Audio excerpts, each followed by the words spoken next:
boa tarde a todos. Mais uma vez estamos reunidos para apresentar as melhores práticas do Tribunal de Contas do Estado. Hoje, na verdade, é a nossa conclusão, né, com mais 3 grandes projetos apresentados. E é interessante como que esses momentos têm sido relevantes para que outras áreas do tribunal possam ter conhecimento de práticas que acontecem dentro do tribunal como um todo, mas algumas áreas ainda não perceberam uma inovação que é tão importante para ser utilizada no seu setor. Então esse é o momento justamente de dividir isso e de levar, né, para o nosso ambiente de trabalho algum conhecimento que já está sendo implementado e nós não tínhamos nenhuma ideia a respeito. Né? No dia de hoje, nós vamos trabalhar 3 práticas, uma desenvolvida, né, no gabinete da doutora Andréia, a quem eu agradeço muito a presença aqui hoje, de auditorias voltadas para o RPPS, né, com a responsabilidade da CTO e SGE, e também ações sustentáveis, que também nós tivemos uma integração entre CEN e SGA. Então, nós teremos a apresentação dessas práticas, mas antes de iniciarmos esse processo, eu gostaria de convidar a doutora Andréia para fazer uma fala para vocês. Boa tarde a todos. Inicialmente, eu gostaria de parabenizar a Karen, né, e a Escola de Contas por estar promovendo esse evento. Como ela disse, eu acho que é muito importante, é um evento de extrema relevância, até para que nós possamos conhecer as práticas que estão sendo adotadas em determinado setor do tribunal. Eu, quando fui analista de controle externo, eu pude verificar que, na prática do dia a dia, vários colegas, né, que já tinham uma certa experiência de trabalho, com a rotina do trabalho, eles acabavam trazendo novas ideias e contribuindo para uma maior eficiência, uma maior produtividade do trabalho.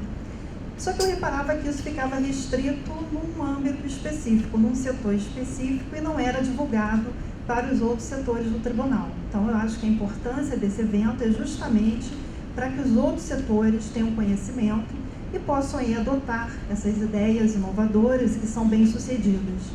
Eu também estou me sentindo muito orgulhosa de estar participando, até por conta dos meus meninos, que eu chamo agora, o Gustavo, né, o Alexandre e o Antônio Carlos, né, que desenvolveram um sistema no gabinete, inicialmente no GC3, e depois acabou que o GA2 também aproveitou o sistema que eles desenvolveram a partir de uma planilha de Excel. Então, foi um sistema que eu acredito que inicialmente teve o objetivo de controlar a entrada e saída de processos no protocolo.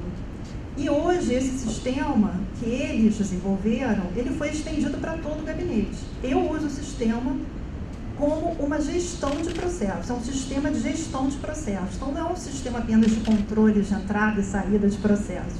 Através desse sistema, eu consigo ver, né, através da planilha, eu consigo ver, né, ele me dá dados, me traz estatísticas, eu consigo ver o período que esses processos estão no gabinete. Então, a gente controla, né, aqueles processos mais antigos que estão no gabinete, os processos que a gente tem que dar prioridade. Né? É um sistema muito bem desenvolvido, com gráficos, dados, estatística. Então, é um sistema assim, que eu uso. Né? E um sistema que era inicialmente de controle de protocolo e hoje é usado para gestão de processos dentro do gabinete. E eu até gostaria de sugerir, né, que esse sistema, quem sabe, possa ser adotado aí por outros setores. Eu sou testemunha que é um sistema de excelência, é um sistema de escola. Então, aproveito para renovar os parabéns aos meus meninos, né, e agradecer a presença de todos. Obrigada.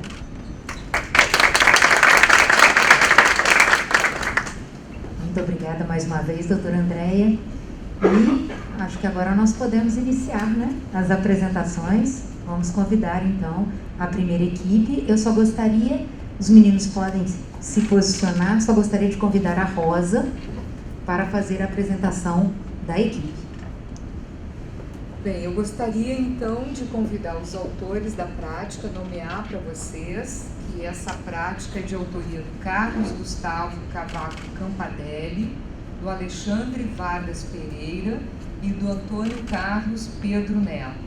Como a conselheira Andréia já adiantou, essa prática relata a integração do protocolo com as demais áreas da assessoria do gabinete, contas, contratos, editais, pessoal, auditoria e recursos. Com o GRIP, que é o nome que depois nós vamos entender um pouquinho mais, de maneira imediata pode-se identificar não somente a quantidade de processos que está com carga para a conselheira, mas também desmembrar tais números, quantificando os que ainda estão aguardando análise, tendo os votos produzidos e os que já estão com os votos prontos, aguardando para serem pautados. Tudo com o tempo, conforme já foi colocado, cronometrado em cada etapa. A criação de um banco de dados nesse sentido permite que se controle a produtividade de maneira otimizada, com análises gráficas, projeções e principalmente sem deixar que os processos prioritários tenham os seus prazos de tramitação excedidos. Quem vai nos mostrar essa prática vai ser o Carlos Gustavo. Por favor.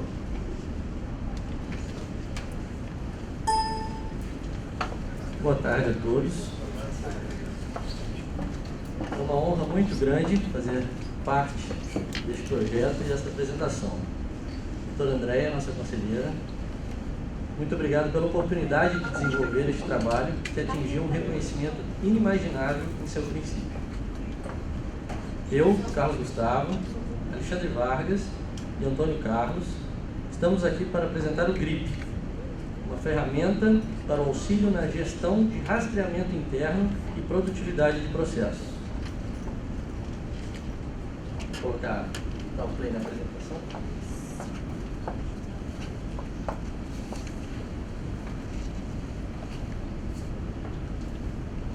O GRIP tem como principal objetivo a viabilização do cumprimento dos prazos regimentais para a elaboração dos votos.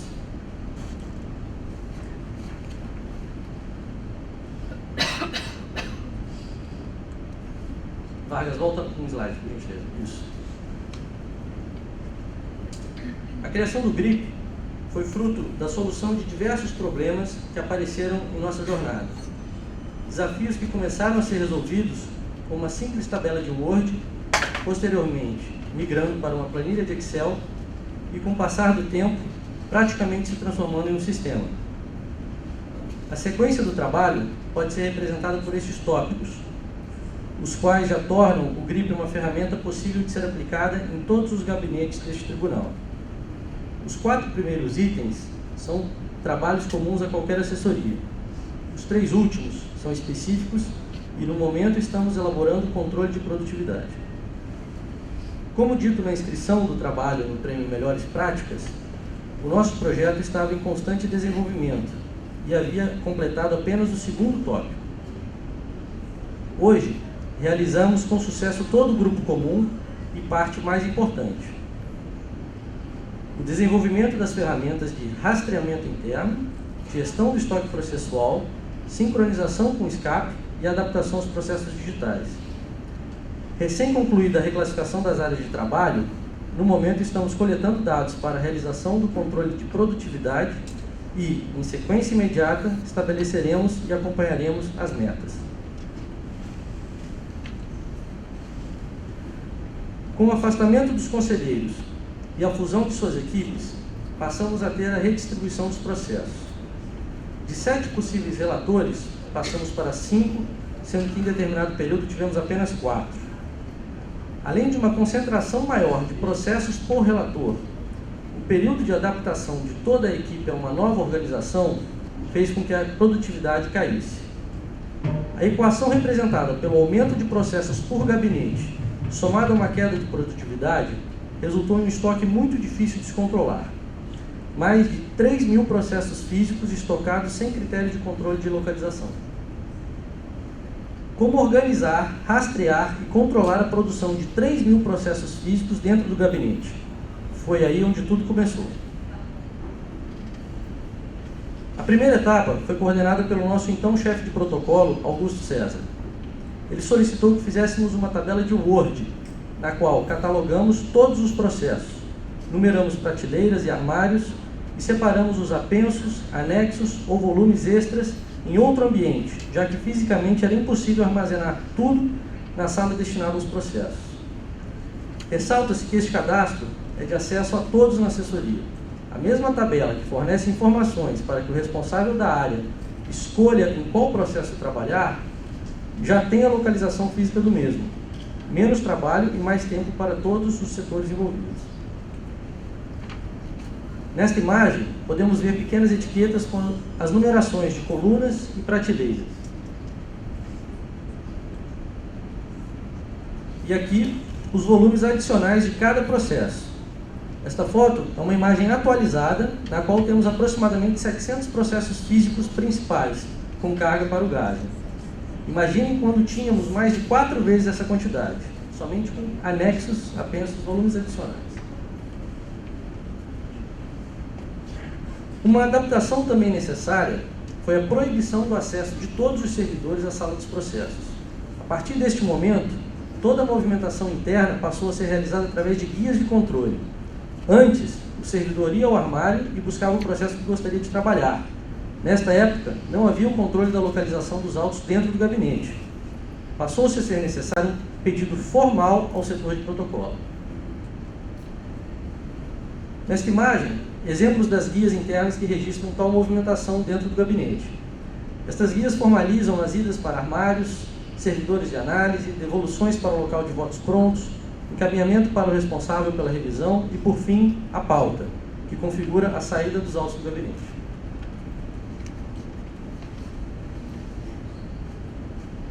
Os processos com votos prontos também foram armazenados separadamente, como podemos ver nesta imagem.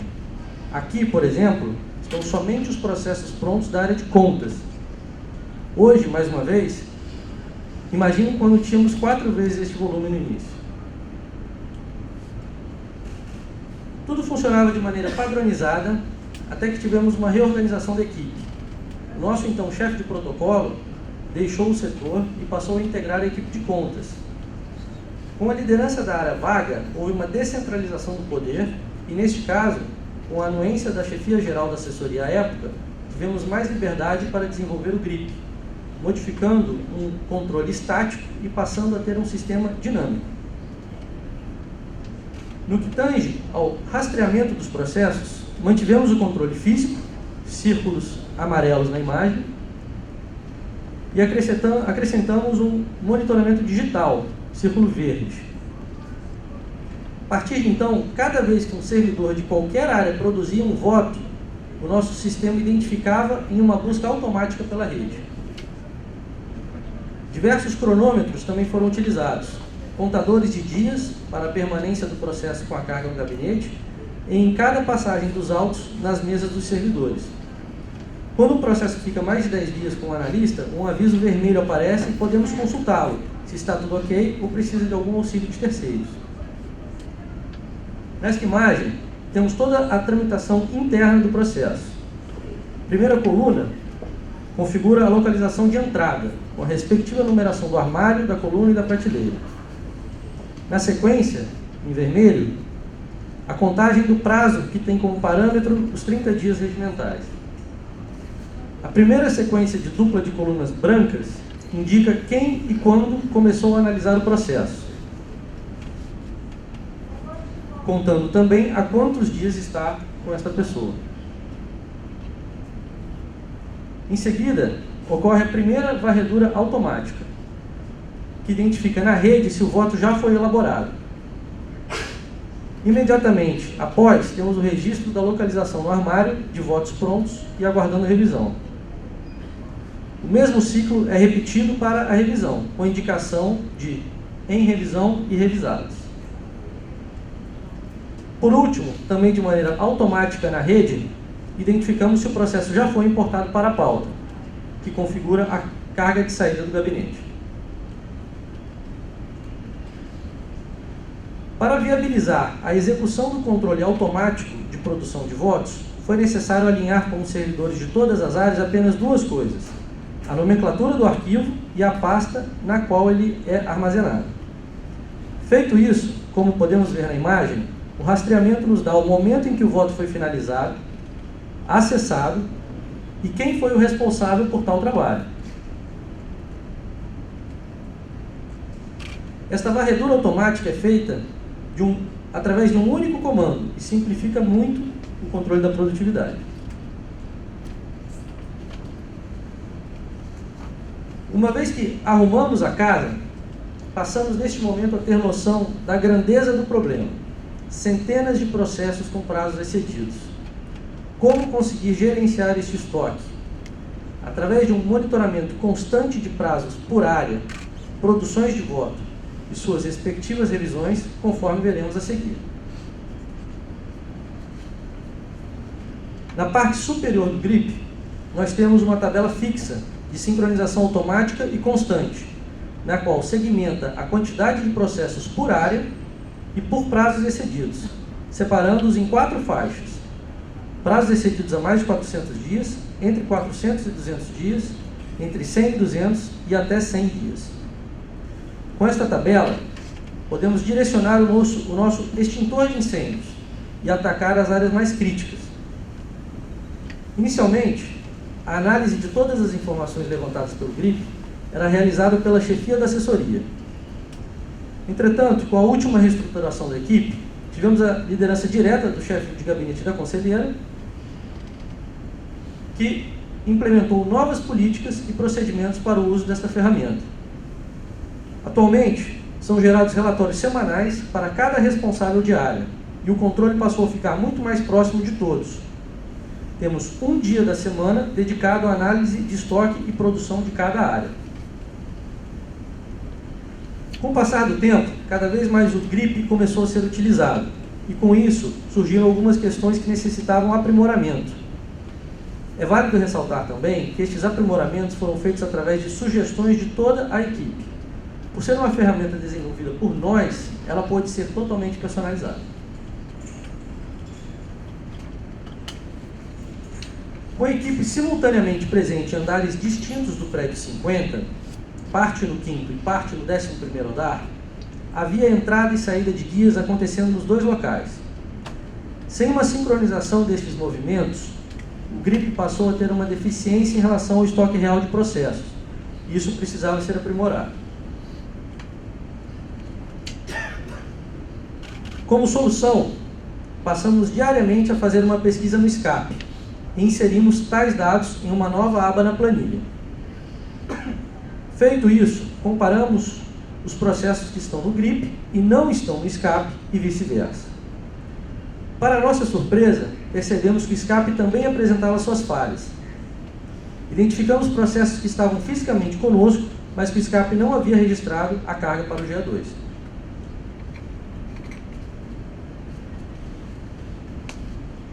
É público e notório a tendência de qualquer tribunal, em todas as esferas, em substituir os processos físicos pelos digitais. Por mais que o GRIP tenha sido criado lá atrás para gerir e rastrear uma enorme quantidade de processos físicos, seu aprimoramento na análise de dados passou a ser desejado para o âmbito digital também. Chegamos em um momento divisor de águas, no qual deveríamos achar uma solução para o controle dos digitais, ou o GRIP estaria com os dias contados a médio e longo prazo. Após a aplicação de algumas fórmulas, conseguimos pegar a estrutura de tabela original dos processos físicos e, com um simples comando Ctrl+C, Ctrl+V de uma outra pesquisa no escape, passamos a ter todo o diagnóstico de maneira automática dos processos digitais. Basta colar uma coluna com o número dos processos extraída do relatório do escape. No momento em que a gente cola os dados na coluna indicada no gráfico, na tabela, temos como resultado o slide a seguir. Então, volta um slide, Vargas, por favor. Basta colar o número dos processos nessa coluna, avança. E todas as outras informações aparecem automaticamente.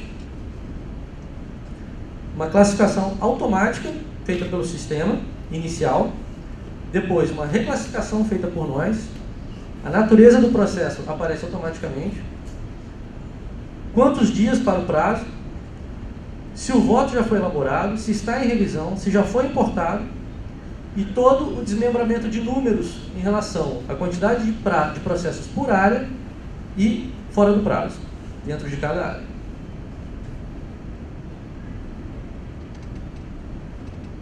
Cada linha que representa um processo digital automaticamente já tem rastreamento da elaboração, revisão e importação de votos.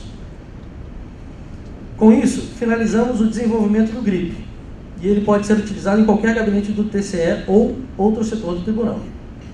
Concluído o desenvolvimento, vamos à sua aplicação, que são os 3 tópicos do slide de introdução. Existem naturezas processuais que podem ser trabalhadas de maneiras distintas. Um processo de auditoria, que trata de um tema de pessoal, deverá ser analisado pela área de auditoria ou pela área de pessoal. Uma tomada de contas por execução de contratos deve ter o voto elaborado pela área de contas ou pela área de contratos. Esses critérios devem ser definidos pela assessoria e repassados ao setor de protocolo, para que este direcione cada processo. Assim, estará garantido que a linha de pensamento utilizada em um setor não seja utilizada de maneira diferente em outro, quando processos tiverem peculiaridades semelhantes envolvidas. Afinal, por mais que setores tenham linhas de raciocínio distintas, todos são a voz de seu conselheiro e precisam estar em sincronia. Da mesma forma que as guias de processos físicos são analisadas uma a uma, já que é necessária a colocação nos armários das respectivas áreas, as guias dos processos digitais também são analisadas e colocadas em um armário virtual. Assim, existe uma pré-classificação automática pelo sistema, que é revisada manualmente na análise das guias. Com este banco de dados criado, temos a possibilidade de, a cada nova atualização do relatório do SCAP, as células referentes à classificação dos processos permaneçam em sintonia com o armário virtual. A maneira mais eficiente para analisar o desenvolvimento de números é a utilização de gráficos. Se estamos falando do saldo quantitativo de votos produzidos e a produzir, nada melhor que recorrer a este recurso. Em um primeiro momento, esta imagem pode assustar. Parece algo muito complexo, muito trabalhoso, mas não é. Dia a dia, através de uma rápida transcrição dos dados obtidos pelo GRIP, passaremos a ter um poderoso banco de dados para ser utilizado a nosso favor. Cada linha representa os dados de um único dia. E são exatamente com esses dados que a gente consegue produzir qualquer tipo de gráfico para analisar o desempenho do nosso trabalho, conforme veremos em 2 exemplos a seguir.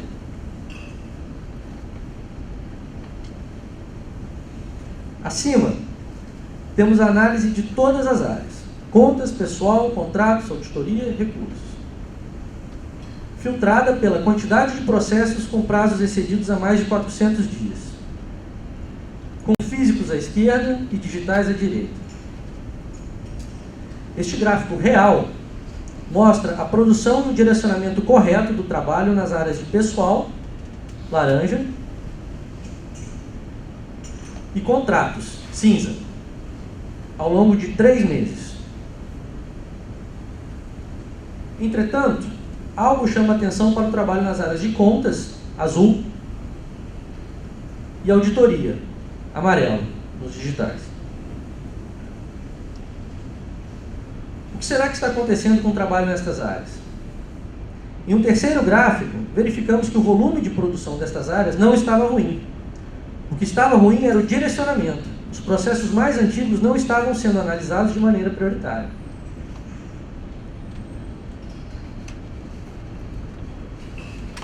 Coletados os dados e verificado o saldo semanal de cada área, está na hora de estabelecer as metas de produção.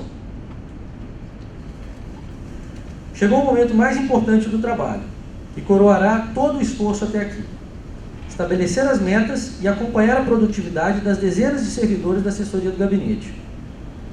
Pedimos que prestem muita atenção na leitura deste slide. É acreditando no objetivo a longo prazo que devemos manter o foco no cumprimento das metas semanais. Exemplo: o saldo de processos no GASB nesta semana foi de 5 positivo e o estoque atual é de 2.000 processos. Impressão. Zerar o estoque tende ao impossível e chegar a um saldo semanal positivo de 25 processos precisaria de um rendimento da equipe 5 vezes maior, 500%. Realidade. O saldo de 5 foi resultado da entrada de 95 e da saída de 100 processos. Para chegarmos a um saldo de 25 processos, precisamos aumentar o rendimento em apenas 0,2 vezes, 20%. Conclusão. Quem faz 10 votos por semana, 4 a cada 2 dias, deve fazer 12 votos por semana, 5 a cada 2 dias. Algo absolutamente possível. E com um saldo positivo de 25 processos por semana, teremos um saldo de 1.300 por ano. O incremento de apenas 20% na produção reduz a previsão de quitação do estoque de 7 anos e 8 meses para 1 ano e 6 meses.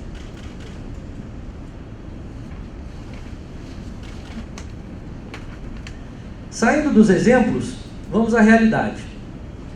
Vocês se lembram da meta de 25 processos de saldo positivo do slide anterior? Entre as semanas de 1º de agosto e 8 de agosto de 2019, o GASME teve um saldo positivo de 47 processos. Manter esta média nos dá a quitação do estoque em 53 semanas, ou seja, 12 meses. Acreditem se quiser, zerar o estoque é possível. Isso sem contabilizar o slide anterior, Vargas, por favor. Sem contabilizar essa queda mais brusca que foi resultado através de uma mala direta de pessoal. Da mesma forma que o GRIP organiza e agiliza a elaboração de votos no GASME, também pode ser adaptado aos demais gabinetes e no Ministério Público para elaboração de pareceres ou análises do corpo instrutivo. GRIP, benefícios institucionais imediatos, possibilidade de replicação em todo o TCE. Obrigado.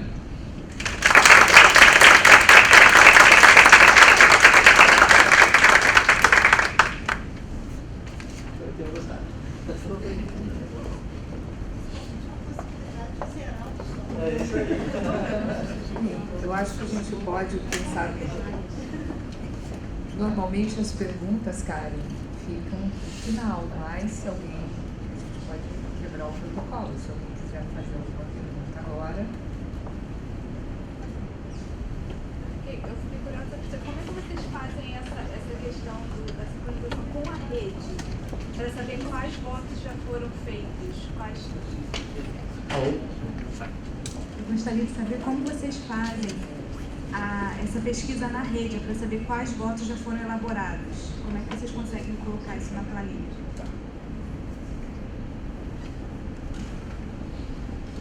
O Excel tem uma ferramenta que ele lista todos os arquivos presentes em determinadas pastas. Então nós fizemos uma organização de pastas com votos em elaboração por área, votos em revisão, votos revisados e votos por importação. Então, a partir do momento que a gente tem o nome do arquivo em uma lista, a gente aplica certas fórmulas e certos filtros para só restar o número do processo. Então, pelo número do processo que está nessa pasta determinada, a gente sabe que esse voto foi elaborado, está em revisão ou foi revisado. Mais alguma dúvida? Alguém? Ok. Muito obrigado a todos. Obrigada. Agora eu gostaria de chamar a segunda prática que vai ser apresentada, é a prática Auditorias Anuais de Acompanhamento dos Regimes Próprios de Previdência Social, RPPS. O órgão a que se refere esse relato é a Coordenadoria de Auditoria Temática, CTE, da SGE.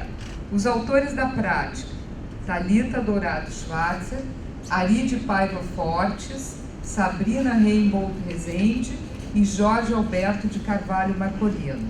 Quem vai fazer a apresentação da prática é o nosso colega Marcos Ferreira. Bem, vamos lá. Então aqui o nome da nossa prática lá do setor. Eu não estou entre os autores da prática, mas vou fazer a apresentação. Então vamos lá. Vou fazer um pequeno histórico do que era a situação nossa em termos de fiscalização de regimes próprios de previdência. Eu, junto com a Ari, a Sabrina e o Marcolino, a gente integra o núcleo de regime próprio de previdência, né, da antiga CTO, agora CTE. E são 4 pessoas, nós temos 78 regimes próprios de previdência, né? Nós temos o regime próprio estadual, que é o Rio Previdência, e 7 RPPS municipais. Nem todos os municípios instituíram regime próprio de previdência, os funcionários se vinculam ainda ao regime geral. Então, um problema sério que a gente tinha era a questão de você ter uma grande quantidade de denúncias e comunicações sobre matérias relacionadas ao RPPS que chegavam para a gente. Então, de vez em quando, a gente recebia lá uma comunicação do Banco Central dizendo, olha, na nossa fiscalização existe indício de que estão cometendo fraude nas aplicações dos investimentos. O Ministério da Previdência fazia suas auditorias, mandava um comunicado para a gente, olha, esse RPPS aqui tem problema de investimento, está com déficit atuarial, tem problema sério aqui de não repasse de contribuições. Às vezes a gente recebia coisas de Câmara, de vereador também, relatando problemas de repasse, cidadãos também. Então, assim, o tempo todo a gente recebia comunicações de diversas áreas informando de situações, e o fato é que a gente às vezes não tinha a menor ideia do que estava acontecendo. 78 RPPS e você não sabia. Uma coisa que a gente sabia era que não repasse era um problema crônico, mas a questão você recebe um comunicado, olha, o município A não está repassando. Tudo bem, eu vou mandar instaurar uma auditoria, vou fazer uma coisa daquele município, e os outros todos que estão na mesma situação, mas que pelo fato de não ter tido ninguém que comunicasse, ficariam sem nenhum tipo de fiscalização. Então esse era um problema seríssimo, né? E essa falta de conhecimento da situação dos RPPS. Se perguntasse alguma coisa para a gente, vem cá, quais são as alíquotas de contribuição praticada nesse RPPS? Esse PPS tem segregação de massa ou não tem? Então, assim, a gente tinha que ir para a internet para pesquisar, a gente não tinha esses dados, essas informações à mão para dar uma resposta imediata. Que dirá ter um acompanhamento, uma fiscalização disso dentro de um prazo razoável. Às vezes chegava a informação de que os repasses já não vinham sendo feitos há 1, 2, 3 anos, e às vezes a gente não tinha conhecimento disso. Então era basicamente essa a nossa situação, o problema. Como a gente conseguiria ter todos esses RPPS sob uma constante fiscalização com um reduzido número de técnicos, 4 servidores que são são os técnicos que integram o nosso núcleo de RPPS. Bem, então o que a gente pensou? A gente poderia fazer um acompanhamento da gestão ao longo do ano. Ao invés de a gente tentar fazer auditorias pontuais dentro de um cronograma de auditoria que é a praxe, e se a gente abrisse uma auditoria ao longo do ano e de alguma maneira tentasse ao longo do ano ir colhendo informações sobre esses regimes próprios. Mas ainda assim, se você fizer isso de forma manual, não ia dar certo. A gente precisou de alguma maneira usar mais o que a gente chama de análise de dados, tecnologia da informação, para trabalhar as bases de dados. De alguma maneira, a gente teria que ter acesso às bases de dados que o Ministério produz, que são disponibilizadas, coisas que a gente poderia obter dos jurisdicionados, para a gente ver se, trabalhando esses dados, a gente conseguiria ter mais informação sobre esses regimes próprios.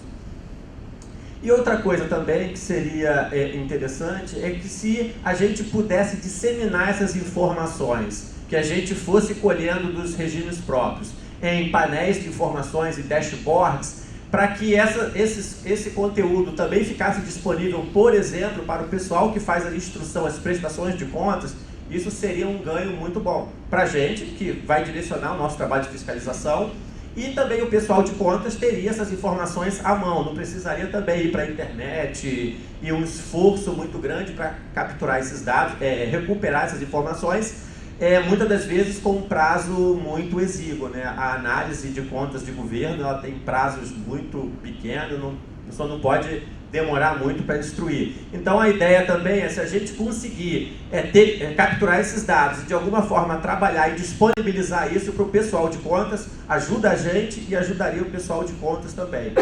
Então essa foi a ideia que a gente imaginou e vem buscando implementar.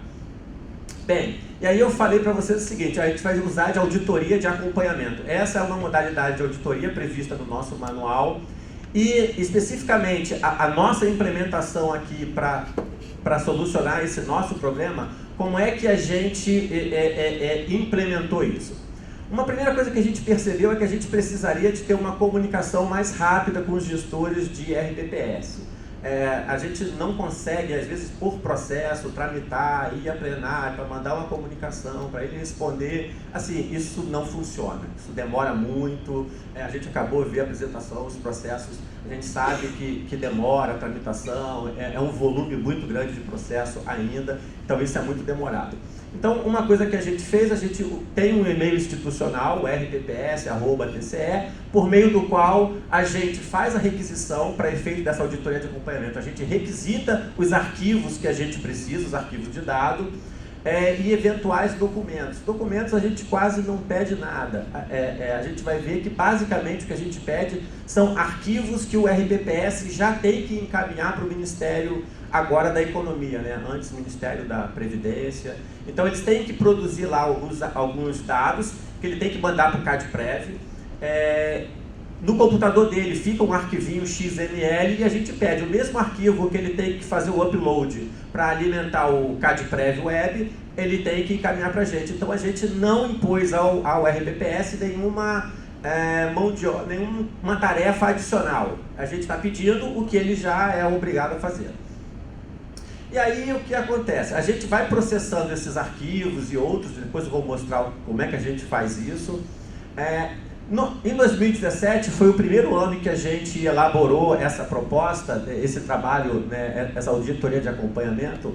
Uma das coisas que a gente achou que dava para fazer era produzir para todos os RPPS, e aí eu não faço mais uma análise individualizada, um a um, para todos eles eu gerava um extrato de irregularidade.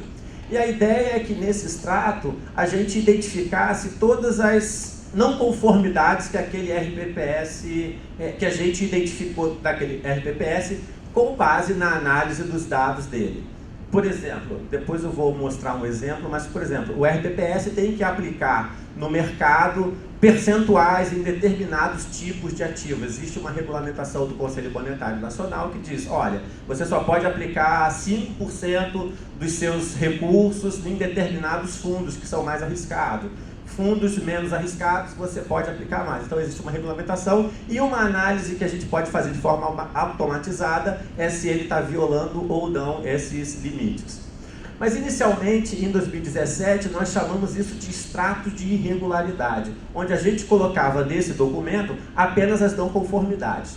Agora, para 2018, que a gente já está fechando essa auditoria, ela atrasou um pouco, a gente resolveu mudar de irregularidade para ficha individualizada. Porque a gente pensou, poxa, por que eu vou mandar para o jurisdicionado, para o gestor, só o que ele fez de errado? Se eu tenho acesso à informação e consigo passar para ele dados gerenciais que para ele podem ser interessantes, se os ativos dele estão capitalizando, se está decrescendo e outras informações, por que não agregar também na ficha essas informações? Juntamente, claro, com as eventuais não conformidades que a gente tem identificado. Então aqui eu acho que a gente evoluiu um pouco, de parar de pensar que a auditoria é só para mostrar que ele está errado e que tem irregularidade. A gente pode passar para ele informação de gestão que ele possa utilizar. Então para esse ano a gente está mostrando um pouco mais de coisas do que o ano passado. Depois eu vou mostrar um documento desse para vocês verem mais ou menos quais as análises que a gente consegue fazer. Bem, As principais características dessa auditoria de acompanhamento, como a gente faz isso processando bases de dados, uma característica é que os pontos de controle que a gente olha são somente aqueles que são passíveis de análise via, que a gente chama de análise de dados, processamento das bases de dados. Por exemplo, o Ministério elenca um rol de fundos de investimentos que são vedados aos RPPS, ou seja, os RPPS não podem aplicar em determinados fundos. A gente faz a extração dos dados do DAIR, cruza com esse arquivo e, se tiver coincidência, a gente mostra para o gestor: olha, na sua carteira você tem aplicações em fundos que o Ministério diz que são vedados para você, e a gente mostra isso para ele. Então, esse é um exemplo, por exemplo, de análise que a gente pode fazer dessa forma. Eu posso fazer com que o computador faça esses cruzamentos e, de forma muito rápida, eu identifico isso. Não preciso nada manual. Outro ganho é que essa verificação eu posso fazer para o conjunto dos 78 RPPS. Não preciso fazer isso um a um. Eu coloco lá, o computador roda lá os scripts e a gente consegue fazer isso. A gente consegue gerar esse resultado individualizado para cada RPPS. Então, cada RPPS vai receber a sua fichinha com os pontos que a gente identificou para ele. E outra coisa que a gente acha que é importante é gerar subsídio para o exame de prestação de contas. Eu acho que isso aqui pode vir a ser um ganho bastante interessante. Aqui, em 2017, a gente mais ou menos, o que eu tento mostrar aqui é o fluxo de dados e como a gente processa esses dados para gerar o relatório. Basicamente, a gente tem as páginas do Ministério, a gente coleta dados do CRP, Certificado de Regularidade Previdenciária, que diz se o ente está regular ou não junto ao Ministério com relação lá ao seu regime próprio. Então, basicamente, você tem páginas HTML na internet, que a gente tem um script que vai raspando esses dados, é um termo que a gente usa, web scraping, não sei se vocês estão familiarizados com essa tecnologia, mas é você acessar a página do Ministério e recolher os dados que estão lá. Em 2017, nós trabalhamos apenas com os arquivos XML do DAIR. O DAIR é um demonstrativo onde o RPPS demonstra todos os seus investimentos, todos os seus recursos, aonde eles estão investidos, quais os ativos que o RPPS tem para capitalizar. Esses arquivos são processados, a gente usa um aplicativo chamado R, é um software gratuito, não tem custo nenhum, e esse processamento gera uma base de CRP e uma base de DAIR, com todos os dados que a gente precisa. Além dessas duas bases de dados, a gente usa uma planilha com o nome dos RPPS e o CNPJ. A gente produz, a gente não tem ainda como automatizar isso daqui, mas um controle de entrega de relatórios ao Ministério, então Ministério da Fazenda, né, hoje Ministério da Economia, onde a gente guarda aqui, a gente pede o estagiário para entrar no site do Ministério e identificar quais os demonstrativos que o RPPS já encaminhou para o Ministério. Então a gente tem uma planilha com todos os RPPS, e se ele encaminhou ou não, cada um dos DAI, DIPR, DRAA e DPIN, são os principais demonstrativos que ele tem que produzir. A gente tem uma planilha com os limites de aplicação dado pela resolução 3922 do Conselho Monetário Nacional, então a gente tem uma planilha, e uma outra planilha que o Ministério fornece, que é de enquadramento dos fundos. Ele classifica também determinado fundo de investimento em como ele se enquadra na legislação. Com base nessas bases de dados, a gente processa isso e automaticamente a gente gera um relatório mais, digamos assim, de global, né, com uma análise mais global dos dados e esses extratos de inconsistências ou irregularidades, como a gente chamou. E também alguns aplicativozinhos web que a gente fez para ajudar no controle. Em 2018, só para mostrar assim, como a gente vai evoluindo, agora a gente também já incorporou informações do DIPR, além do CRP e do DAI. A gente colocou fundos vedados, tem uma planilha lá em PDF que a gente faz a extração dos dados para identificar a base do CRP. Aqui, basicamente, a gente também incorporou informações do indicador de situação previdenciária. Então, a gente processa agora um pouco mais de informação e também a mesma coisa. Automaticamente a gente pega esses dados e gera o relatório e essas fichas individualizadas. Bem, para dar uma ideia assim, quais são as questões de auditoria que a gente pode endereçar, tratar com esse tipo de análise? Por exemplo, o RPPS está com o seu CRP regular, então se eu faço a extração desses dados, tá, eu consigo saber não só se ele está regular ou não, mas se ele tiver alguma irregularidade, algum critério, eu consigo dizer. Se ele tem decisão judicial em algum critério também a gente consegue dizer. O RPPS encaminha com regularidade esses demonstrativos ao Ministério da Economia, com base naquela planilha. Eu sei quem está devendo o quê, quem está com pendência, quem está adimplente.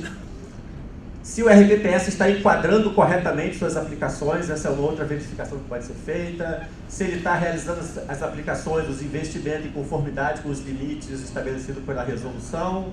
RPPS mantém recursos aplicados em fundos de investimento vedados. Então essas são algumas questões que a gente simplesmente fazendo cruzamentos de dados, a gente consegue de forma automatizada apresentar. Então eu não preciso ficar manualmente conferindo nada, eu só preciso colocar as regras, essas regras dentro do script para que o computador faça os cruzamentos e identifique isso para mim. Bem, e aí o que a gente obteve assim de resultado? Eu consigo fazer a verificação de forma automatizada dessas tipologias na totalidade do RPPS, então agora eu consigo ter uma visão mais abrangente. Se me perguntarem hoje, tá, Marcos, o RPPS de Areal, como é que está? Olha, eu vou te dizer, olha, ele tem segregação de massa, ele não tem, ele está inadimplente. Então, assim, eu consigo ter um pouco mais de informação do que eu tinha. Antes, se me perguntasse sobre Areal, eu teria que entrar no site de Areal, eu teria que entrar no site do Ministério, eu teria que ficar caçando um monte de documento. Então, agora, assim, a gente consegue ter uma celeridade maior para dar informação a respeito de cada um dos RPPS do Estado. A gente criou também uns painéis que auxiliam no acompanhamento dos RPPS. Por exemplo, eu tenho isso aqui, está na internet, não vou entrar, mas se vocês jogarem esse linkzinho na internet, então tem um aplicativozinho que eu criei, que você consegue ver para o Brasil todo, e aí não só mais para o estado do Rio. Inicialmente eu fiz só para a gente, mas assim, fazer a extração de 78 e fazer a extração de 1000, para uma pessoa seria complicado, mas para o computador talvez ele demore mais 1 ou 2 minutos para fazer isso. Então, outros colegas de outros tribunais de contas acabam também usando esse aplicativozinho para ver lá nos seus estados como é que o CRP dá dos outros, dos RPPS jurisdicionados lá deles. Eu criei um aplicativozinho para você visualizar o indicador de situação previdenciária. Se alguém lá de algum município quer saber como é que está o município dele nesse indicador, ele clica e vai ver em comparação com outros municípios. E um outro aplicativozinho que eu estou trabalhando é um aplicativo para informar alguma coisa, apresentar informações do DIPR, que é um demonstrativo onde o ente demonstra os repasses que são feitos, parcelamentos que ele está pagando, recebimentos que ele tem de rendimentos, receitas e despesas, tudo fica aqui nesse demonstrativo. Bem, e quais são as nossas perspectivas futuras? A gente pretende, na verdade, criar um dashboard, que vai disponibilizar aos gestores e à sociedade. E, na verdade, a gente já está fazendo um trabalho com a DTI para nos ajudar a criar esses dashboards. O que a gente imaginou é assim, eu não preciso ficar produzindo esses relatórios, ainda que mensalmente, de 3 em 3 meses. Por que não já não deixar disponível para a sociedade e para o próprio gestor um painel onde ele vai olhar e já vai ver o que está acontecendo com o regime dele, os conselheiros lá dos RPPS. Então, assim, por que eu tenho que ficar gerando esse documento? Eu não preciso, eu posso já deixar isso aqui online. Qualquer pessoa da sociedade entrar, ver como está o regime próprio, se quiser um relatório, clica lá e gera um relatóriozinho com a situação do RPPS. Então essa é a nossa perspectiva futura. A DTI já está ajudando a gente na questão de montar uma forma de capturar essas bases de dados automaticamente via internet, não precisa mais ficar mandando por e-mail, isso aí gera uma complicação. E também já fazer a extração de dados, armazenar no banco de dados e criar um dashboard lá no portal BI. Não sei se todos conhecem, mas a gente já tem um monte de painéis que a DGI disponibiliza para a gente. Então a gente está trabalhando em mais um conjunto de dashboards com essas informações. Eu estou trabalhando basicamente com 2 relatórios agora, o DIPR e o DAIR, e não uso todas as informações que ainda é possível serem trabalhadas, mas ainda assim a gente pretende incluir informação do DRAA, que é um demonstrativo específico, é um resumo da avaliação atuarial, o TPIM, que é a programação dos investimentos dele, é uma definição de como ele vai fazer os investimentos, esse documento ele tem que dizer como é que ele vai fazer no ano seguinte os investimentos, é a política de investimentos, a demonstração da política de investimentos. A gente vai também analisar os fluxos atuariais, essa questão dos saldos contábeis, a ideia também é a gente começar a pegar e cruzar essas coisas com a contabilidade. Então assim, ainda tem muita coisa ainda para a gente ir desenvolvendo. Então, matriz de saldo contábil, a ideia é a inclusão de saldos contábeis e fiscais, folhas de pagamento. A gente já recebe folhas de pagamento, acho que a gente pode também fazer algum tipo de cruzamento aqui, portal BI e SIGFIS. E futuramente a gente pensa em editar deliberação regulamentando o encaminhamento desses arquivos que hoje a gente pede via solicitação de documentos no âmbito de uma auditoria, que isso não seja mais necessário. Com uma deliberação, ele passaria a encaminhar com regularidade esses arquivos para a gente. Bem, antes, eu já terminei aqui, só vou mostrar aqui para vocês um extratozinho desse, do que a gente já está fazendo, para vocês terem uma ideia do que a gente consegue fazer com esses dados que a gente...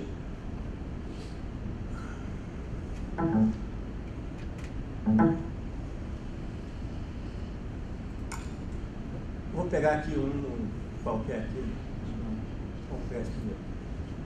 Na verdade, deixa eu aumentar aqui um pouquinho. Então, olha só, vocês podem ver que tem uma parte 1 que a gente chama de descrição do RBPS. Esse documento ele é gerado automaticamente pelos scriptzinhos que a gente tem. A gente tem uma parte de descrição, a gente faz uma identificação do município em relação à situação previdenciária. Essas bolinhas, isso aqui é um grafiquinho que a gente chama de box plot, e as bolinhas aqui são os indicadores de cada RBPS do estado. O azul é do município de Conceição de Macabu. Ele está até bem, né? Tá lá em cima, está acima do 3º quartil, então ele está bem. Então isso aqui já é uma informação que a gente passa para ele, assim, não é irregularidade, não é nada, apenas para que o município veja e como é que ele está aqui na classificação. A gente tem aqui o certificado de regularidade previdenciária. Então eu posso dizer se ele está com CRP válido. Se ele está com CRP válido, eu identifico se ele tem critérios irregulares ou critérios com decisão judicial. Se ele está com CRP vencido, eu nem apresento nada disso daqui, porque o CRP vencido ele já perdeu, já expirou. A gente verifica a questão de documentos, o encaminhamento de documentos à Secretaria de Previdência.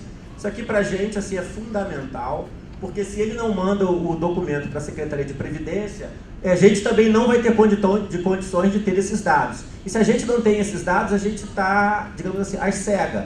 E para eu conhecer alguma coisa daquele município, eu vou ter que mandar uma equipe lá, isso é custo, que talvez não seria necessário se nós tivéssemos os dados. Então a gente tenta, de alguma maneira, conscientizar o gestor da importância de que ele faça a entrega desses relatórios à Secretaria de Previdência. Então a gente vê o DRAA, DAIR, DIPR, se tem pendência ou não. A gente diz a data em que a gente fez a consulta no CadPrev e se ele tem pendência.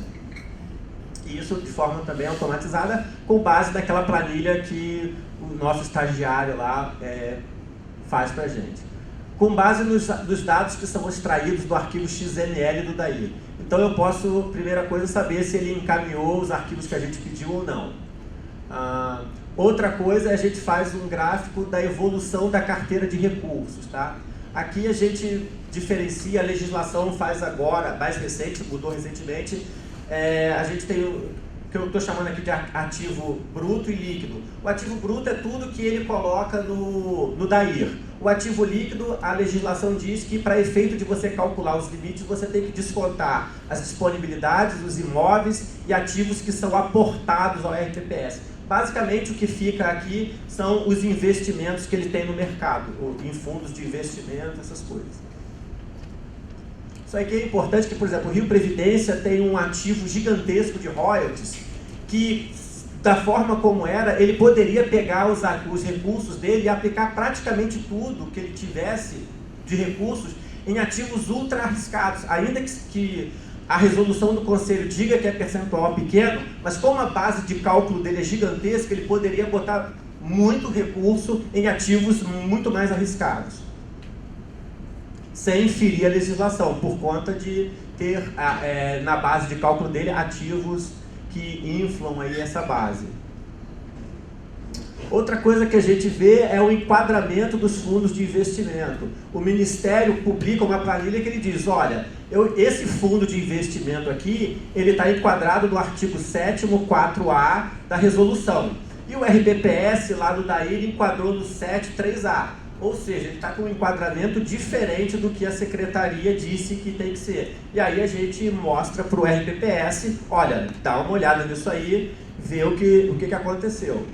Então a gente aponta todos os não enquadramentos e eu dou a fonte aqui, olha, eu peguei isso aqui dessa planilha até para que o gestor vá lá e confira e verifica se é isso mesmo. A gente não identifiquei aqui violação de limite na resolução.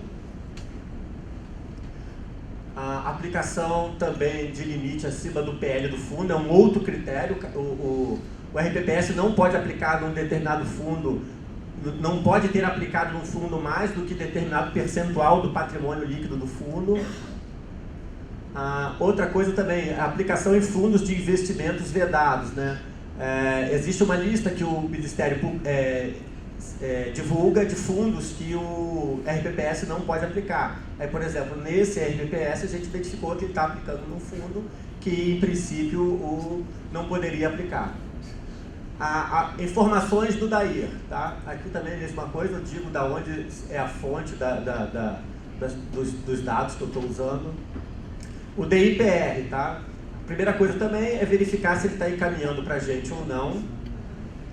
Eu digo quais são as alíquotas que ele está praticando, tá? Isso aqui é importante porque mais à frente eu faço algumas contas com essa alíquota. Essa alíquota a gente pega no site do Ministério e pode ser que por alguma razão isso pode estar desatualizado. E aí o RPPS, se ele discordar, ele vai dizer, olha, não está muito certo isso aí não.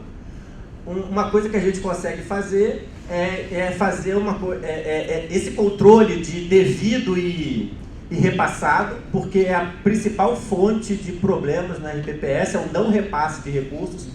Esse gráfico aqui eu preciso ajustar, eu sei que a situação desse município não é essa, mas basicamente o que esse gráfico vai mostrar para a gente é mês a mês o quanto ele deveria ter repassado para o município e o quanto ele efetivamente repassou. Isso dividido por patronal e o segurado, né?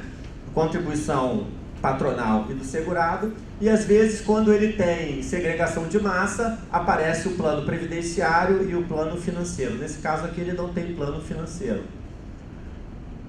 Aqui eu tenho que formatar, mas aqui basicamente ficou muito grande, mas a unidade do RPPS, eu também mostro aqui quais são as unidades que esse RPPS tem. Ele tem um fundo, tem prefeitura, e também um controle de parcelamentos, tá? Eu sei quais são os parcelamentos que ele tem, a data, quais foram as parcelas que ele pagou no período. Então também de alguma maneira a gente consegue ter algum controle, alguma informação a respeito de parcelamento. Então em 2018 o que a gente está fazendo, está controlando, são essas coisas. Isso aqui também é outra, mesma coisa, só para mostrar se é padronizado. Aqui a gente vê claramente uma descapitalização, a carteira dele está caindo. Então, assim, basicamente são as mesmas análises em todos os RPPS padronizados, gerados de forma automatizada. Bem, então é esse aí o trabalho que a gente vem desenvolvendo. A gente espera que essa análise global, ao invés de você ficar fazendo auditorias pontuais, são 70 e poucos RPPS, ainda que no ano eu faça 3 e me aprofunde muito, são 3,78. Depois, mais à frente, você vai... Então, assim, a nossa experiência é que é um pouco, você fica enxugando o gelo.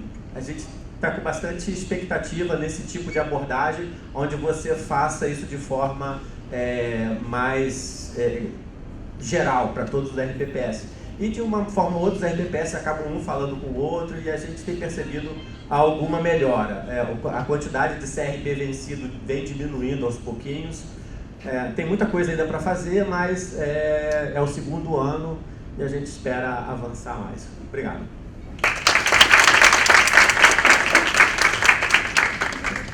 Alguém gostaria de fazer alguma pergunta?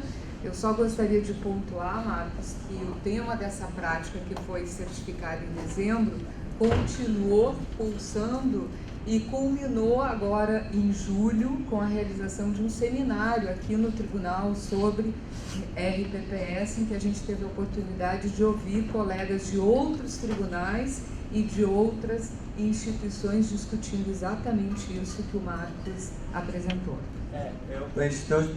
O Ari, eu e a Sabrina, a gente está chegando hoje de Porto Alegre, a gente participou de um seminário lá no Tribunal de Contas do Rio Grande do Sul. O tema é avaliação, gestão atuarial, e assim, eu não tinha ido para lá com a intenção de apresentar nada, mas pedi um espaço e apresentei isso que a gente está fazendo, até porque tinham pessoas do Ministério e eu queria de alguma forma uma validação dele para ver se isso que a gente está fazendo é adequado. Aparentemente o rapaz lá, o representante do Ministério, achou interessante e falou que vai formalizar um convite para a gente ir ao Ministério, conversar para ver quais são as bases de dados que a gente precisa e para fazer isso aqui e disponibilizar para os outros tribunais. Como eu falei, a maioria das coisas aqui, como eu estou fazendo para o tribunal, poderiam ser facilmente feitas para todos os RPPS do Brasil de forma, assim, sem muito custo. É só pegar e ter os dados de todo mundo. É que eu não tenho, eu só tenho o nosso, que eu peço o XML dos nossos jurisdicionados. Mas tendo essas informações para todos os jurisdicionados, nós poderíamos fazer essas análises para todo mundo. Muito obrigada. E agora, para encerrar a tarde, eu gostaria de convidar a prática que se intitula Ações Sustentáveis no âmbito da Coordenadoria de Engenharia de Projetos de Obras e Instalações. O órgão a que se refere o relato é a Coordenadoria de Infraestrutura Operacional, CIO, da SGA. Os autores da prática: Júlio César Bastos Crossi, que será o relator, Daniela Santana de Carvalho, Mônica Bomilcar Albano e Celso Starek.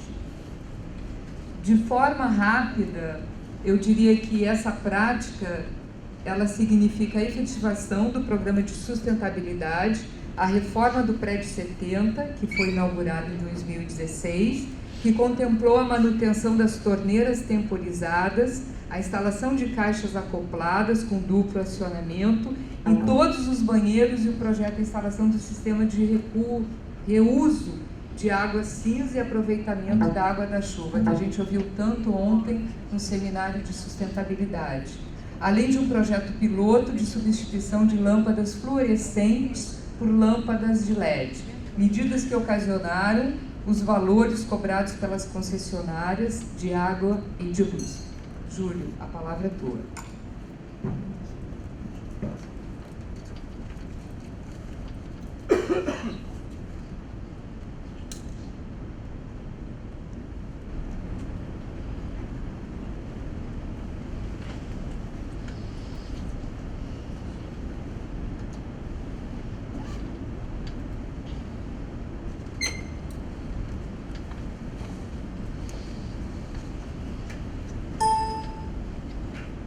Boa tarde, pessoal.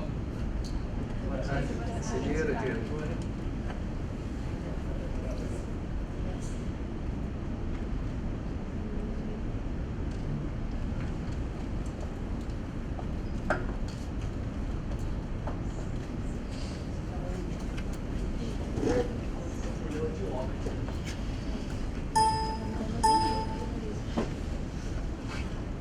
Bom, boa tarde a todos.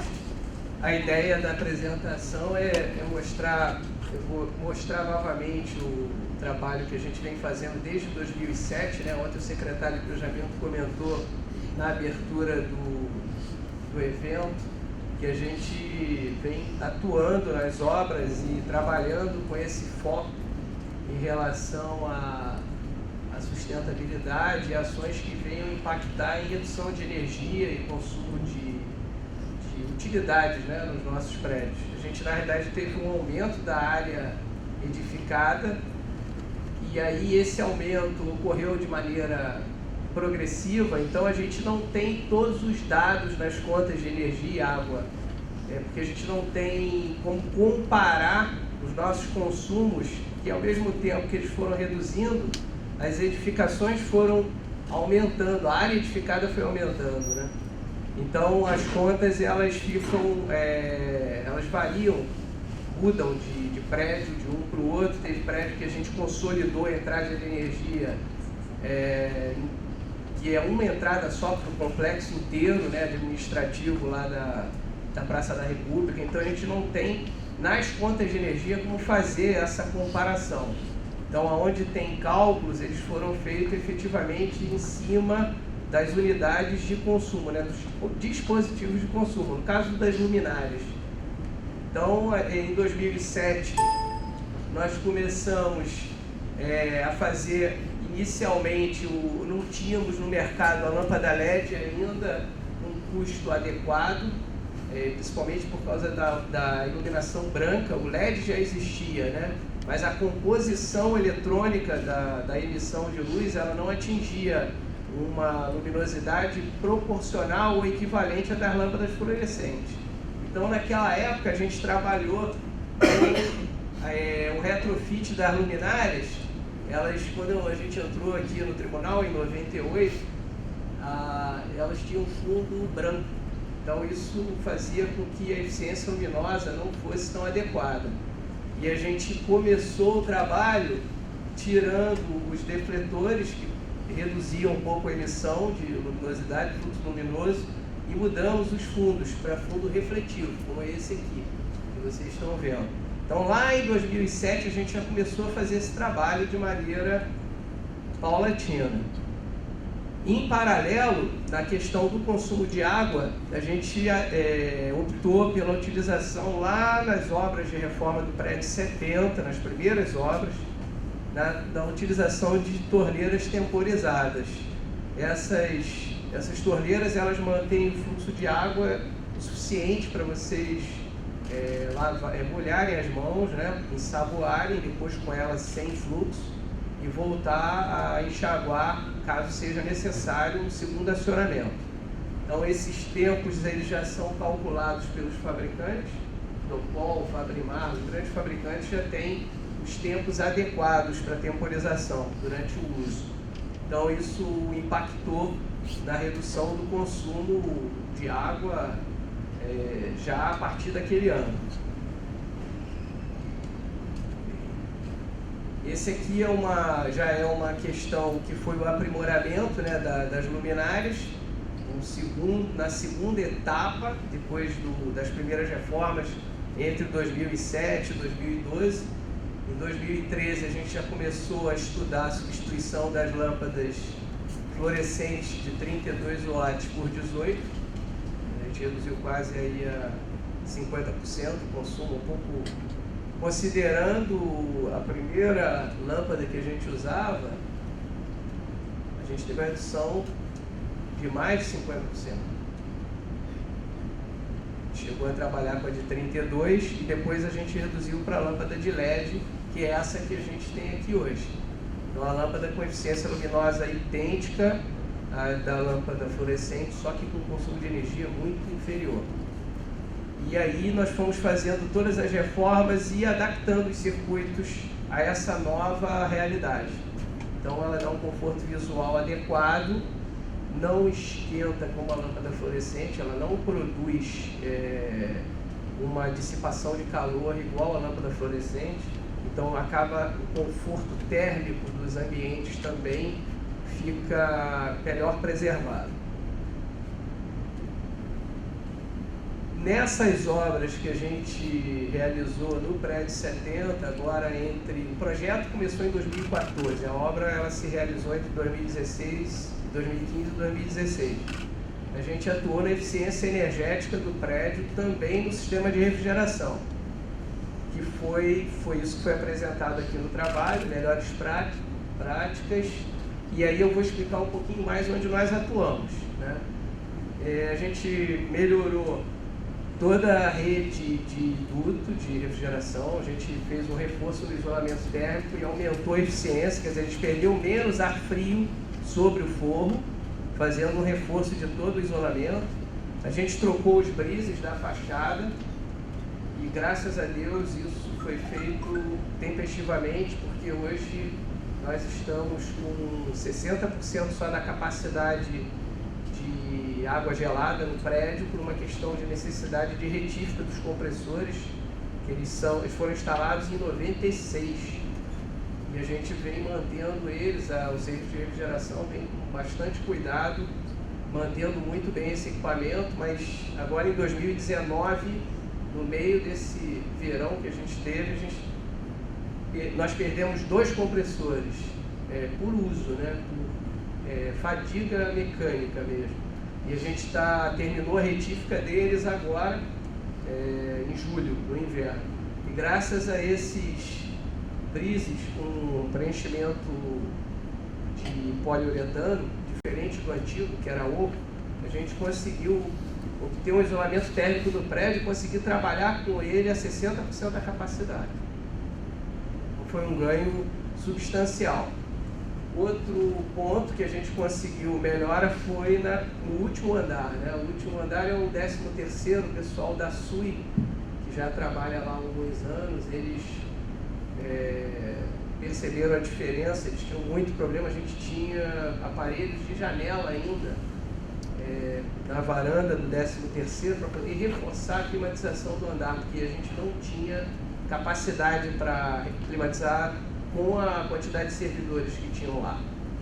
Hoje a gente tem a cobertura verde e os brises com o recheio de poliuretano que em conjunto viabilizaram a utilização do andar, mesmo com 60% da capacidade de geração de água gelada. Então, vocês têm aí, dá para ter uma noção de quanto a gente melhorou na questão de eficiência energética. É uma melhora substancial. Difícil de mensurar, porque para se fazer esses cálculos são muitas variáveis matematicamente para chegar ao algoritmo e apontar o valor de economia é muito complexo se nós não tivermos medidores de energia pontuais em cada pavimento. Isso aí é um estudo que a gente está desenvolvendo, inclusive, para aprimorar a questão do controle, para ligar os circuitos e desligar os circuitos do prédio automaticamente, né? Que é um aprimoramento do trabalho que a gente fez com o pessoal da CSS. A gente está estudando já essa automação do prédio.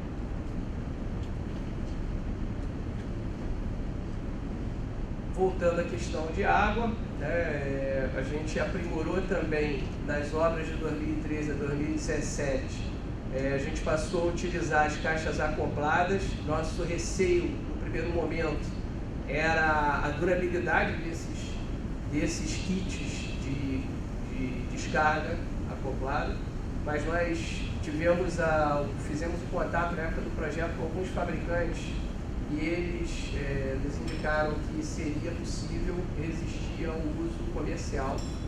Uma coisa uma questão residencial, você tem um número de acionamentos por dia. Comercialmente, esse número aumenta substancialmente. Então, a gente fez esse contato na época e, graças a Deus, o resultado está sendo bastante efetivo. Na realidade, o número de manutenções corretivas em sistemas de carga diminuiu com a caixa acoplada. Utilizamos também os purificadores de água e colocamos no nosso trabalho a questão da reutilização das águas servidas, condensados e águas de chuva no prédio 70, que foi um projeto piloto mas que já está em funcionamento. Na época da apresentação do trabalho, a água servida não estava sendo reaproveitada ainda, hoje já está. Quer dizer, as pias das copas e dos banheiros do prédio 70, a água dela não vai para o esgoto, ela vai para uma cisterna no nosso pátio, e a água de chuva vai para uma segunda cisterna. A gente tem 2 cisternas separadas, uma só para água de chuva e condensados do sistema de refrigeração. Aqueles condensadores que tem nos pavimentos, para climatização geral, todo condensado que é gerado ali, ele retorna para uma cisterna separada da água cinza, porque o tratamento é diferente. Então a gente tem um contrato já em vigor com uma empresa, e é uma produção que não é contínua, é por batelada. Então a empresa, o operador chega de manhã, faz a filtragem do reservatório de água de chuva quando tem nível, né, porque é sazonal, a chuva não é sempre que está caindo, então a gente tem essa limitação do nível desse reservatório. Quando tem nível, ele faz a filtragem, passa pelo banco de filtragem, trata essa água depois na cisterna de acumulação com sulfato de alumínio, cloragem adequada. O sulfato é um decantador, e essa água tratada, ela não serve para beber, mas ela é utilizada nas caixas acopladas aqui. Então ela sobe para um reservatório específico, tem uma rede hidráulica só para as caixas acopladas. Isso tudo foi feito nessa obra entre 2015 e 2016. Então essa água tratada é reutilizada nas descargas.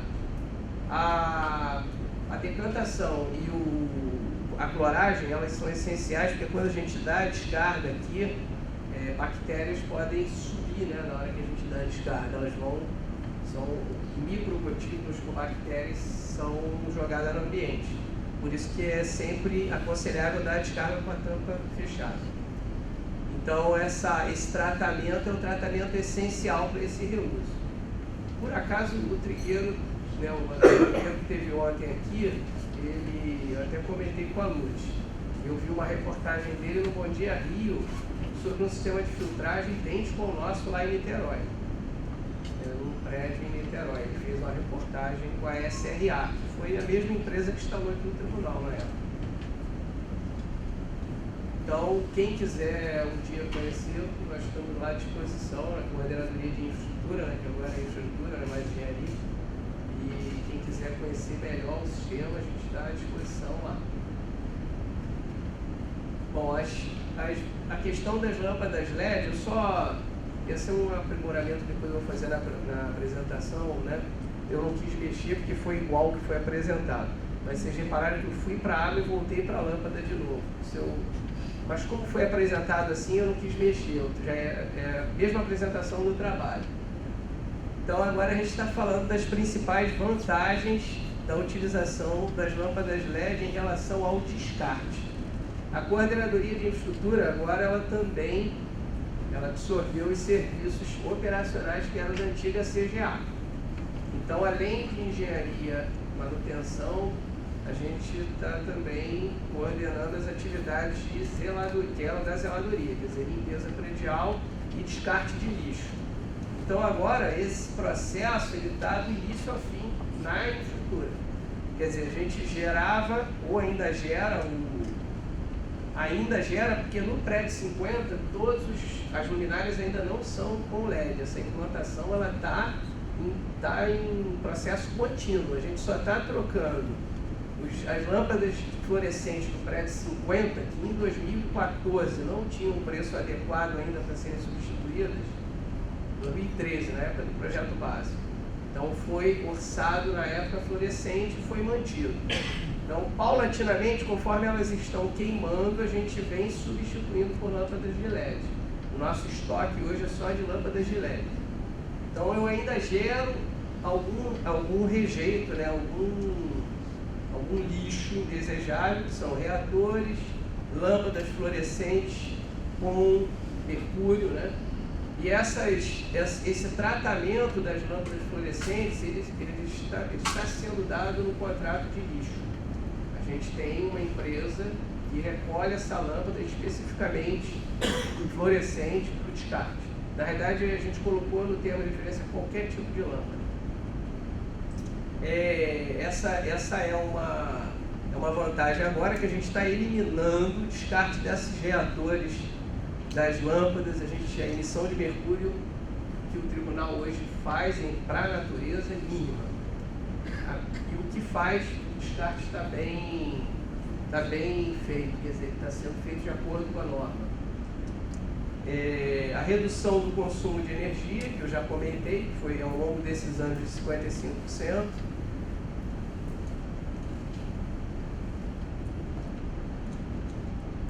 E aqui é mais ou menos, Karen, aquele cálculo que o Cenas apresentou no primeiro dia.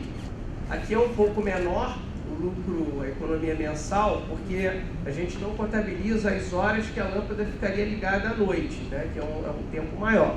Aqui é o tempo que ela fica ligada durante o dia, só que com consumo atual, não com consumo antigo. Então você teve uma redução total, né, você tinha 80 watts por luminária aqui, o que a gente consumia, a gente passou a consumir 36 watts por luminária. Isso, ao longo dos anos, colocando todas as luminárias, né, trocadas até hoje, a gente vai ter, quando trocar todas do prédio 50, uma economia mensal de quase R$22 mil e anual de 263 mil aproximadamente. Isso já é real, isso já é visto nas contas de energia. Não é arbitral. Então aqui está só uma pequena memória. A lâmpada de LED hoje está na faixa de R$25. Quando nós fizemos o projeto básico do prédio 50, cada lâmpada, lá em 2013, cada lâmpada de LED custava R$150. Então não era viável, porque as lâmpadas fluorescentes ainda custavam R$2 cada uma. Então não era viável, o retorno não era adequado. A gente ia naquela época comprar uma lâmpada de LED para ter o retorno em 6 anos. Aí a lâmpada já queimou. Então não seria o indicado. Aqui a gente já tem uma taxa de retorno mais adequada, 11 meses hoje. Então é perfeitamente execuível. Abaixo de 12 meses é excelente. Esse foi um outro trabalho que a gente realizou em todos os prédios, né, à medida que nós fomos fazendo retrofit, que foi a reestruturação dos quadros de energia com a retirada de emendas, de mal contatos. A gente colocou disjuntores de alta performance. Então nós retiramos os pontos de mau contato em todos os circuitos, diminuindo o risco de acidente, né? Graças a Deus, né, Cenas, a gente tem um índice muito baixo de problemas de curto-circuito, e a vistoria que a gente, né, que eles executam diariamente ajuda bastante nisso também, porque o equipamento que fica ligado da noite para o dia, a tendência é você desgastar o cabo elétrico, a tomada que está nele lá sendo alimentada, você está usando acima do necessário, né? Então a tendência é que o desgaste ao longo do tempo seja maior. E como o tribunal tinha os prédios tinham instalações muito antigas, essa revitalização dos quadros elétricos foi muito importante. Assim, você tem todo o cabeamento arrumado. Olha, antigamente isso aqui, os quadros antigos eram os cabos, para você identificar um cabo aqui era um problema, então não tinha nem arrumação. Então a arrumação do quadro elétrico é importantíssima na hora da manutenção.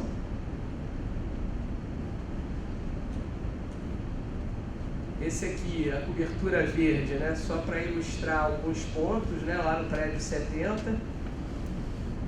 do que foi feito. Onde onde não foi possível colocar a cobertura verde, a gente substituiu as telhas de amianto antigas por telhas que possibilitam, elas são recheadas, ela tem um recheio de poliuretano similar aos dos briçonéis. Então isso também aumentou a eficiência do sistema de climatização do prédio. aonde foi possível, a gente adotou a cobertura verde. Aqui, mais uma vez, trazendo a necessidade da troca dos brises, né, que essa é a estrutura interna do antigo, oca, né? Então ele não tinha a eficiência acústica e energética que esse aqui tem, o isolamento térmico é diferente. Então trouxe diversas vantagens, principalmente à tarde. À tarde ali o pessoal sofria. Aqui mais uma vez mostrando como os dutos estavam, com o isolamento térmico deteriorado e como eles ficaram. Um detalhe também é que, além da questão da eficiência energética, essa deteriorização ela provoca condensações contínuas, né, por causa do contato com o ar quente que tem sobre o forro. E aí você acaba estragando o forro dos escritórios e aí você provoca o tempo todo a necessidade de pintura ou troca desses forros pacotes. Então isso é mais custo, né? Quando é gesso, massamento e pintura. Então, esse isolamento térmico é importante por causa disso também. Aqui só a demonstração do que a gente está usando hoje, que além da questão do consumo, a gente diminuiu praticamente para 100%, eu não vou dizer 100%, mas 98%, em 98% o índice de manutenção hidráulica no prédio que utilizava descarga direta. A gente eliminou o golpe de ariete.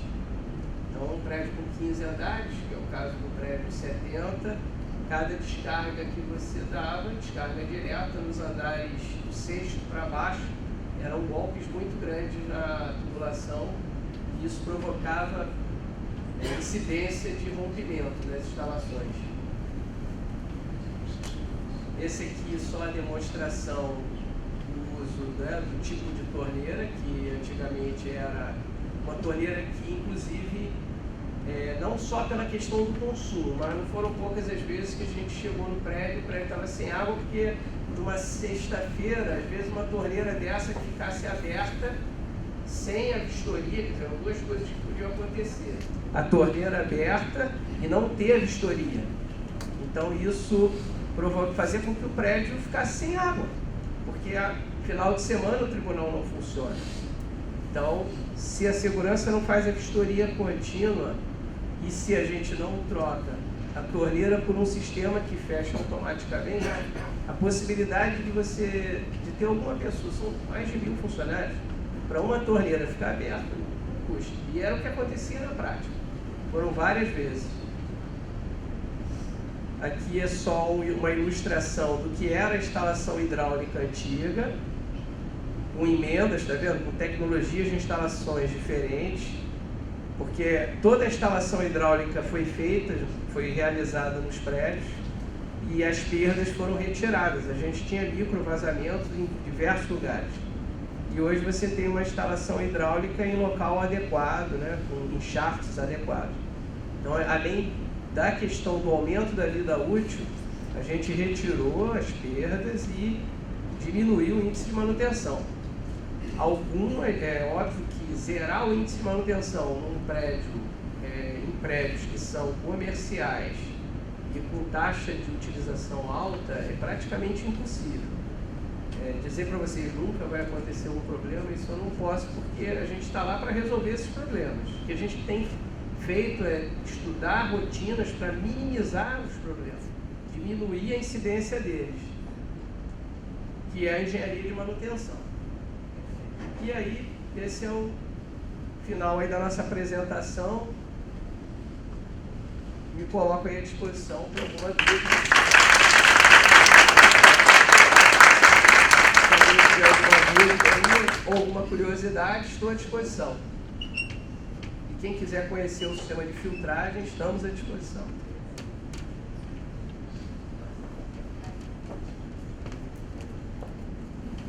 Alguma dúvida?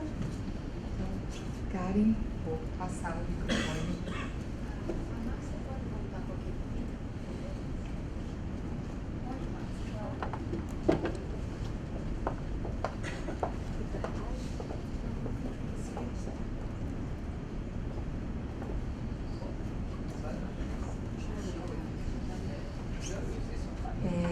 enquanto a Márcia retorna ali, né, eu vou fazer as considerações. Primeiro, parabenizar, né, as 3 equipes que apresentaram hoje e mostrar uma visão muito interessante, porque aqui nós tivemos uma visão da área meio e uma visão da área fim do tribunal. E, na verdade, a gente percebe que se a área meio não funciona bem, a área fim também não vai conseguir ter o seu resultado. Então, alguns pensamentos, né, a respeito de uma prática, às vezes aparentemente simples no nosso contexto de trabalho, podem trazer resultados grandes. Então, aqui eu acho que é louvável acreditar que cada pessoa dentro do seu ambiente de trabalho teve um pensamento, uma inovação e a coragem de colocar aquilo em prática. Então, se hoje nós enxergamos alguns resultados, é porque essas pessoas tiveram a coragem de fazer a proposta e de trabalharem naquele sentido, com a certeza de que isso ainda não está finalizado e que nós ganhamos um pouquinho de resultado, que já faz toda a diferença para o tribunal hoje, mas que novas ações ainda podem surgir, né? Então eu vou começar, pode colocar, Márcia, que eu quero que realmente vão aparecendo alguns projetos. Como nós falamos, hoje é o nosso último dia das apresentações, mas todos esses projetos, né, que já estavam rodando desde o início, quando vocês chegaram aqui, são os projetos e as propostas. A telinha lá no final, Márcia, a última lá, o quadradinho. Isso. Foram 16 práticas ao todo, que incluíram várias áreas meios e áreas fins. E o mais importante disso é que eu queria trazer 2 palavras que me vieram com as apresentações de hoje e com certeza também podem ser aplicadas nas outras: produtividade e economia. Então eu vou começar com a primeira palavrinha da economia pelas apresentações, a última, quando nós temos a questão do cuidado com a água, com a iluminação, com as telhas. Então, na realidade, eu consigo ter o mesmo resultado, só que gastando muito menos. E no mesmo período de tempo, com os mesmos recursos. E aí nós vamos dar a sequência para o RPPS. São várias informações que eu consigo economizar o meu tempo para julgar o que tem de mais importante, que é a análise. E aí me permita, Marcos, que eu vou trazer o programa de vocês de análise de dados, porque eu quero compartilhar com o gabinete que nós estamos com um programa de análise de dados, né, capitaneado ali pelo Marcos, pelo Magalhães, que trabalha justamente esse pensamento de como nós podemos identificar uma melhor forma para que o trabalho consiga ganhar agilidade. E com isso eu ganho produtividade, né? Aumento a minha produção, reduzo o número de processos com os mesmos recursos, com as mesmas pessoas, né? Dentro do mesmo gabinete, para que eu consiga ter esse resultado final. Então essas 2 palavras, né? A produtividade, que me gera uma redução de custo, eu gero um ganho em economia. Então eu consigo fazer melhor o trabalho, gastando menos e num período de tempo muito mais curto. Então realmente parabéns a todos que estão aqui, parabéns a todos que participaram desse processo, e eu gostaria também de parabenizar a toda a equipe da Escola de Contas, né, pelo cuidado, pela atenção, pelo empenho, porque nós sabemos que não é simples, né, trabalhar todo esse processo. Então, assim, vou parabenizar a Rosa ali, que está escondendo, fingindo que não está ouvindo o que eu estou falando, mas é porque a coordenadoria dela é responsável, né, juntamente com a Márcia, com a Mari, com a Patrícia, para justamente trabalhar isso. E de forma integrada também todas as outras coordenadorias que trabalham dentro da escola para poder ter esse resultado. Então, obrigada a todas as áreas do tribunal que compartilham desta vontade que a escola tem de inovar e realmente trazer resultados positivos, porque realmente se cada um não tivesse essa iniciativa, nós não estaríamos aqui hoje. Então acho que todos nós merecemos parabéns por termos iniciativas e por trazermos cada vez mais bons resultados e resultados que realmente podem ser comprovados. E desejo mais que isso, que a gente consiga, além de hoje, conseguir ainda novos resultados aqui para frente. Então, mais uma vez, muito obrigada. Agradeço novamente a presença da doutora Andréia, que eu sei que a disponibilidade de tempo é importante, mas é muito importante para nós essa troca. Tá? Parabéns a todos vocês.